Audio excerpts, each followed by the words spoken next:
Nigel Adkins took over at Southampton, having replaced Alan Pardew in 2010. At the time, Southampton were in a bit of turmoil, having had their owner pass away from a heart attack, their manager being sacked, and still finding themselves in League One.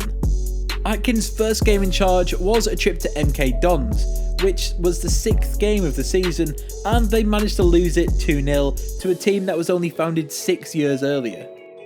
The defeat left the club in the League One relegation zone, behind the likes of Tranmere Rovers, Hartlepool and Yeovil Town.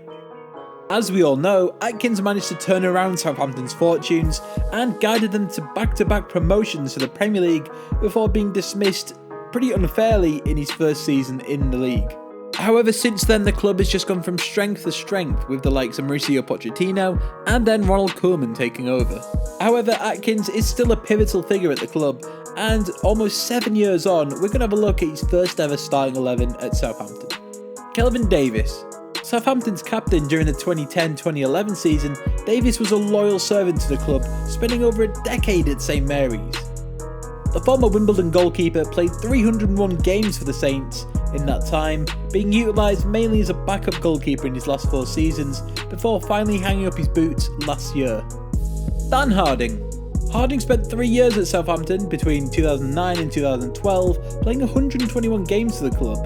The left-back departed St Mary's for Nottingham Forest, where he spent a further 3 years. These days he's now playing for National League Southside Whitehawk. Jose Font. Pretty contrasting fortunes here, because Font won the European Championships last summer and is still one of the classiest centre-backs in the league. A graduate of the excellent Sporting Lisbon Academy, Font joined Southampton from Crystal Palace. 6 years on, and Font is still one of the most reliable defenders in the Premier League and was an integral part of the Spurs team. These days he's playing his trade for West Ham. Danny Butterfield. The 2010-2011 season was the only campaign which Butterfield was actually a regular starter for Southampton. He played 34 times and was a key part as the team won promotion back to the Championship. The right back turned centre back had brief spells with Bolton and Carlisle before moving to Exeter, and he's now back at Southampton as a youth team coach. Danny Seaborne. Seaborne joined Southampton in 2010 and made 53 appearances before leaving for Yeovil 3 years later. He then swapped England for Scotland and moved to the SPL, where he was most recently plying his trade with Hamilton Academical before being released this season. Morgan Schneiderlin. Schneiderlin is a player whose stock really has risen alongside Southampton's. The midfielder was quite the coup for the Saints when he rejected local rivals and then Premier League side Portsmouth to join the club in 2008. He enjoyed 2 promotions and 3 fantastic Premier League campaigns at St Mary's before joining Manchester United in 2015. Now a full French international, Schneiderlin has linked back up with his former manager Ronald Koeman at Everton. Jason Puncheon. Puncheon played for Southampton during the club's 2 League One campaigns, but was notoriously inconsistent. This resulted in him making just 15 appearances in the 2010-2011 season. He did remain a Southampton player until 2014, but he was loaned out on numerous occasions. He's since joined Crystal Palace and is enjoying some success there.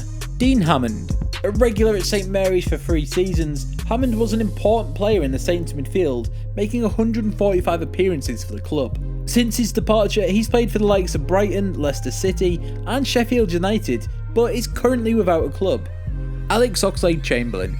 This was the season when the Ox made the true name for himself as one of the brightest prospects in English football, and it was also his last season with Southampton. He made 2 appearances in the previous campaign, but in this one he played 34 times as Saints won promotion and he scored 9 goals. That was enough to catch the eye of Arsenal manager Arsene Wenger, and he followed the footsteps in former Saints player Theo Walcott by moving to Arsenal. Rickie Lambert. He spent 5 really successful seasons at the club.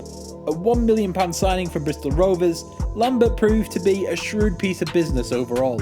He was really instrumental in the 2 promotions and was a key part in keeping Southampton in the Premier League. In fact, he was so good that he managed to get himself an England call-up and a surprise move to Liverpool. During his time at Southampton, he scored 117 goals in 235 games for the club, and many wish that he'd never left. Southampton fans, get him back for old time's sake? David Connolly. Another player that spent just 3 years with the Saints, the Republic of Ireland's international, played 67 games and scored 17 goals during that time. Shockingly left the club to join fierce rivals Portsmouth in 2012, before a loan spell at Oxford and a brief stint at AFC Wimbledon, before retiring in 2015.